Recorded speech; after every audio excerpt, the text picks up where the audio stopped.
குருபாய், என்னது இது? ஏன் இப்படி பாக்குற? அது அது ஒண்ணு இல்ல. இங்க எதுவும் ஆகலையா?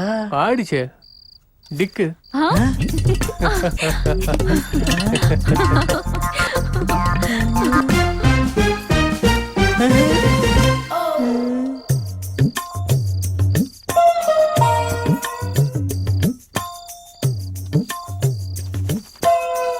அந்த பக்கம் அவ, இந்த பக்கம் இவ, ரெண்டு பேரு கூடயும் கேம் ஆடுறானா?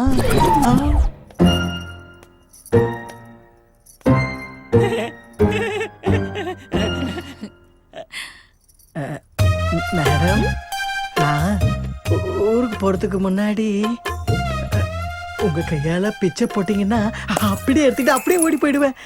எல்லாம் உங்களுக்காக தான். பாதுஷா, முறுக்கு, லட்டு எல்லாம் உங்களுக்காக தான் பேக் பண்ணிட்டு இருக்கேன். அது இல்ல மேடம், நான் உங்களுக்கு கொடுத்த லவ் லெட்டரை அத பிச்சைன்னு நினைச்சு என் கையில கொடுத்தீங்கன்னா வாங்கிட்டு ஓடி போயிடுவேன். Hi Gurubhai G.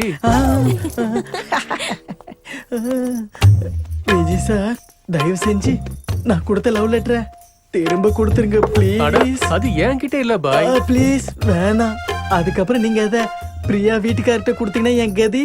வேணும்னா உங்க கால கூட வேண்டாம் வேண்டாம் வேண்டாம் வேண்டாம். என்ன பிரியா, கொடுத்துடலாமா? பாவம் விஜய், கொடுத்துருங்க. Thank you thank you thank you. குருபாயனா பத்திரமா வச்சுக்கோங்க. இது லெட்டர் வேற யாருக்காவது கொடுக்கலாம்ல? வேணாம் வேணாம்ப்பா, பேக்ரவுண்ட் தெரியாம லவ்வே பண்ண மாட்டேன். இனிமே லவ் லெட்டர் கொடுக்கவும் மாட்டேன், எழுதவும் மாட்டேன். குருபாய், இந்தாங்க லட்டு. பண்ண தப்புக்கா? பிரசாத மாதிரி இது. எப்படி? சூப்பர்.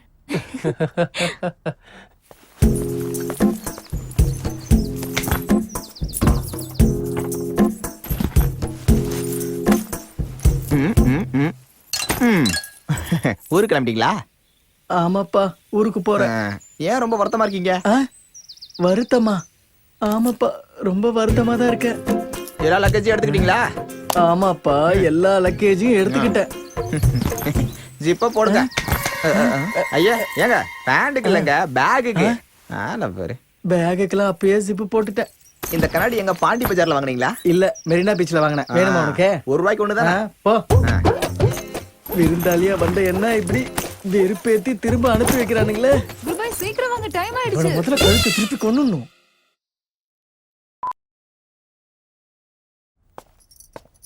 அம்மா அம்மா, நானும் பிரியாவும் அப்படியே கொஞ்சம் வெளியே போயிட்டு வந்துடுறோம். அதுக்கு என்ன, போயிட்டு வாங்க. விஜய், உங்ககிட்ட ஒரு விஷயம் சொல்லணும். என்னப்பா? நாளையில இருந்து ஆடி மாசம் ஆரம்பிக்க போகுது. பிரியாவை அவங்க வீட்டுக்கு அனுப்பணும். அம்மா, நானும் பிரியாவும் சேர்ந்து போக வேண்டாமா? வேணாம் விஜய், வெறும் 1 மாசம்தான். நம்ம சம்பிரதாயம் பிரகாரம் இது ஆடி மாசம். பிரியாவை அவங்க வீட்டுக்கு அனுப்பிதான் ஆகணும். சரிப்பா. இருக்காரு, கொஞ்சம் பிஸியா இருக்காரு. யாருன்னு சொல்லுங்க. யாரா போன்ல? ஐயா. ஹலோ. டேய், நான் தான்டா ராஜசேகர் பேசுறேன். சொல்றா. அதான்டா, நம்ம பசங்க காவ்யா விஜய் கல்யாணத்தை நம்ம எப்போ வச்சுக்கலாம்னு சொல்லு. ராஜா, கல்யாணத்துக்கு கொஞ்சம் டைம் வேணும். டேய், லாஸ்ட் டைம் கேட்கும் போது இதே தான் சொன்னேன். தள்ளி போயிட்டே இருக்கேடா. இந்த ஆடி மாசம் முடிஞ்ச உடனே நிச்சயதார்த்தத்தை முடிச்சிருவோம். நானும் கொஞ்சம் பிஸியா இருக்கிறேன். ஆகஸ்டுக்கு அப்புறம் எல்லாம் பார்த்துப்போம். ஓகேயா? ராஜா, நான் தான் சொல்றேனே, கொஞ்சம் டைம் கொடு. எல்லாத்தையும் சொல்றேன், ஃபிக்ஸ் பண்ணிக்கலாம். சரிடா, ஆகஸ்டுக்கு அப்புறம் மத்ததெல்லாம் பேசிக்கலாம். உங்க பொண்ணு கல்யாணம்லாம் நடக்காது, விட்டுருங்க சார். ஆமா சார். யாருனே? என் பேரு நாகா. நீங்க உங்க பொண்ணை ஒருத்தர் கல்யாணம் பண்ணி கொடுக்கலான்னு இருக்கீங்களே, அந்த ஊர் தான் நான் கல்யாணம் பண்ணிக்கிறத என் அக்கா பொண்ணு பிரியாவை உங்க வருங்கால மருமக விஜய் எப்பவோ அவளை கல்யாணம் பண்ணிட்டான். உங்க பழைய ஃப்ரெண்ட் அந்த சதாசுவம் இருக்காரு, அவர் தான் உங்க 2 பேரும் கல்யாணம் பண்ணி வச்சதே. அதை என் கண்ணால் நானே பார்த்தேன். இல்ல, நான் அதெல்லாம் நம்ப மாட்டேன். என்னோட நண்பன் சதாசிவம் அந்த மாதிரி ஆள் இல்ல. இல்ல சித்தப்பா, எனக்கும் அந்த சந்தேகம் இருக்கு. அவர் கொஞ்சம் சரியில்லைப்பா. டாடி, காவியா, நீ வந்த வேலை முடிஞ்சிருச்சுல. இனிமேல் நீங்க நின்னு ஒரு பிரயோஜனமும் இல்ல. வெளியே கிளம்புறியா? காவியா, என்ன இதெல்லாம்? நான் சொல்றேன் டாடி. எங்க போயிருந்தீங்க? பூஜை எப்ப நீங்க இல்ல? ஹே, நாங்க கோவில சும்மா சுத்தி முத்தி பார்த்துட்டு இருந்தோம். கோவில் ரொம்பவே நல்லா இருக்கு. அப்படிதானே விஜய்? ஆ, ஆ. ஆ சரி, பிரசாதம் எடுத்துக்கோங்க. ஓகே.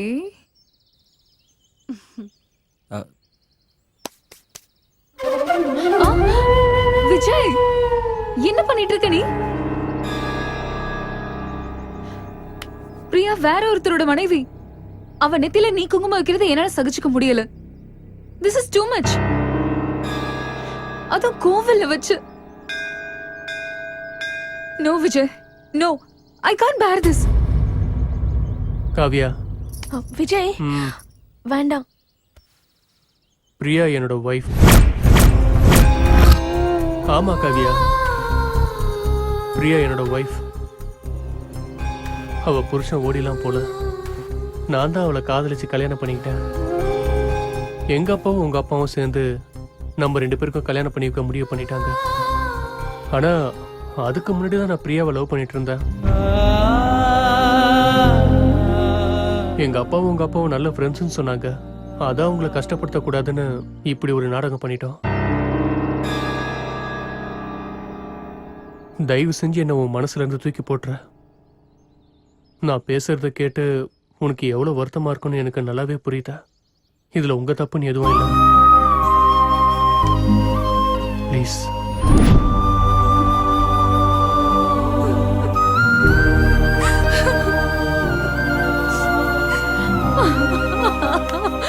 ஏன்டா எனக்கு இந்த மாதிரி துரோகம் பண்ண? என்கிட்ட பணத்தை வாங்கிட்டு வாக்கு கொடுத்துட்டு ஏன்டா இந்த மாதிரி பண்ண? நானும் என் பொண்ணு உனக்கு என்ன பண்ணோம்? உன்னோட வார்த்தையை நம்பி எதுவும் தெரியாத அவளோட மனசுல விஜய் தான் உன் புருஷன் அவ மனசுல கனவு காண வச்சேன். இப்போ அவ கண்ணுல கண்ணீர் வர்றதுக்கு நானே காரணமாயிட்டேன்டா. டேய், தாய் இல்லாத பொண்ண தாய்க்கு தாயா இருந்து நான் தாண்டா வளர்த்தேன். இத்தனை வருஷமா அவ மனசு நோகாத மாதிரி பாத்துக்கிட்டேன். என் நண்பன் எப்பவும் வாக்கு மாற மாட்டான்னு நினைச்சேன். எங்க போச்சு உன்னோட வார்த்தை? என் பொண்ணு என்னோட வார்த்தையை நம்பி சந்தோஷமா உன் வீட்டுக்கு வந்தா. நீ அவளுக்கு என்ன பண்ணிருக்க? அவளோட மனசை உடைச்சு அனுப்பிச்சிருக்க. நான் பெரிய தப்பு பண்ணிட்டேன். உனக்கு உதவி பண்றதுக்காக உன் வீட்டுக்கு வந்து என் மக வாழ்க்கையில தப்பு பண்ணிட்டேன்.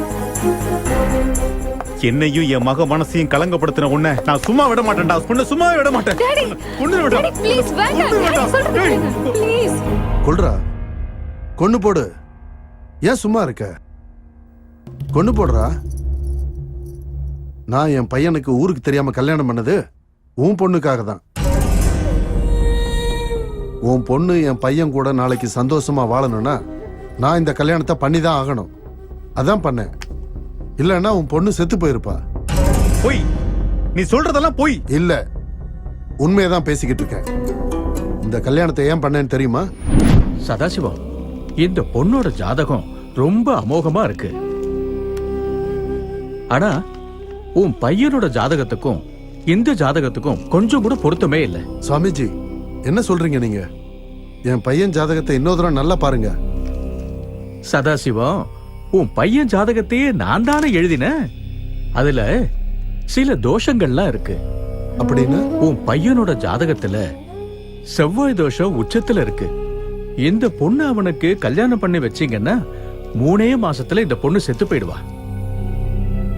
என்னோட கணிப்பு எப்பவுமே தப்பாவே ஆகாது சதாசிவா. அது உனக்கே நல்லா தெரியும். ஆனா இந்த கல்யாணம் மட்டும் நடக்கலன்னா என் கனவெல்லாம் சுக்குநூறா உடைஞ்சு போயிடும். இந்த கல்யாணத்தால என் பையனுக்கும் எங்களுக்கும் நிறைய லாபம் இருக்கு சுவாமிஜி. மகாலட்சுமி சுவாமிஜி, மகாலட்சுமியே எங்க வீட்டுக்கு வரப்போறா. வேண்டான்னு சொல்ல முடியுமா? பரிகாரம் ஏதாவது இருக்கா? பார்த்து சொல்லு. பரிகாரமா? பரிகாரம் இருக்கு. உன்னோட பையனுக்கு இந்த பொண்ணை கட்டி வைக்கிறதுக்கு முன்னாடி இன்னொரு பொண்ணை கல்யாணம் பண்ணி வைக்கணும். அதுவும் சாஸ்திர சம்பிரதாயப்படி நடக்கணும். அப்படி பண்ணா உன் பையனோட ஜாதகத்துல இருக்கிற தோஷம் முழுசா நிவர்த்தி ஆயிடும். அதுக்கப்புறம் இந்த பொண்ணு கூட ரெண்டாவது கல்யாணம் பண்ணி வச்சா இந்த பொண்ணு சாக மாட்டா. அதுக்குதான் விஜய் காதலிச்ச பிரியா கூடயே தோசை பரிகாரத்துக்காக கல்யாணம் பண்ணேன். யாருக்கும் தெரியாத மாதிரி ரகசியமா கல்யாணம் பண்ணி வச்சேன். ஆனா அந்த சுவாமிஜி சொன்ன மாதிரி பிரியா 3 மாசம் ஆகியும் சாகவே இல்லை. என்னால இதை நம்பவே